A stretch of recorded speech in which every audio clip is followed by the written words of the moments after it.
Hey, Richard, tell us what your life was like before Christ. All right. Let me get this out of the sun. I grew up going to church, but never knowing Jesus or having a true relationship with him. Growing up, my father was and still is a strong Christian man.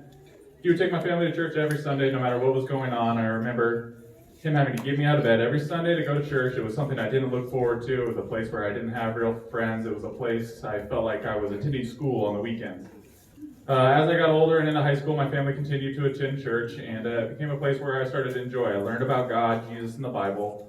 I learned how to become a better person, a nicer person, how to do good. I learned what sin was and how God viewed it, but I never learned to develop a relationship with God or commit my life to him. And this led to selfish and people-serving habits. As I got older, I began to do what the world told me I should be doing, going to parties, drinking, smoking, and living an unaccountable, self-serving lifestyle. I continued to hang out with friends that pushed that lifestyle and pushed me further into sin, but I always knew in the back of my mind that what I was doing was wrong and that I would be held accountable, and I learned a lot from going to church, but never committed my life to God. I was playing basketball. I was a basketball player growing up. Playing college basketball and maybe even going further was a lifelong goal of mine. After high school, I played at junior college and was a decent player and had opportunities to go to a four-year university. It was towards the end of my career at my junior college. I had a few tryouts that didn't go so well. I was still in search of a scholarship. Still in search of a scholarship, and I wanted to continue my basketball career. One night I was hanging out with my friends doing the same stuff, but we always did things that I knew I shouldn't have been doing. And I remember just sitting there and praying to God, saying, God, there has to be more to life than this, and I know it. Please help me. I want more in my life, and I need you. Immediately I felt chills all over my body and a sense of calm. I can't describe it.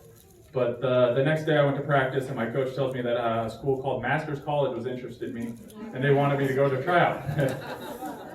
Not long after that, my father and I drove up for a tryout with the team. I remember playing some of the best basketball of my life, and the coach signed me, and I had a scholarship to Masters. When I first arrived at Masters, I felt like I didn't fit in. It was weird to go to church 3 to 4 times a week and have my entire education and life Christ-centered. But it was through my classes and going to chapel that I truly learned who Jesus was and how terrible my sin was. I developed a true relationship with God and committed my life to him. I finally understood what Christ did for me on the cross, that Christ lived a perfect sinless life, and he willingly went to the cross and took God's wrath and died in my place as the ultimate sacrifice so that I can have a relationship with God. Once I truly understood this, my life changed forever. I understood how terrible my sin was and that it is my sin that put Christ on the cross. I no longer wanted to live for myself, but rather for Christ because of the love he has for me and the sacrifice he was willing to pay for a sinner like me. My life has been changed forever since I was saved. I still struggle with sin and fall victim at times, but I no longer want to serve my own selfish desires, but rather serve God and do his will. All right, he's folding his notes, which means he's answered all 3 questions in one shot. So you're in a rush, and actually, Richard actually needs to get out of here and go to work. So we're going to go ahead and baptize him right now, out of order with all the others, and since you're in a rush, good job.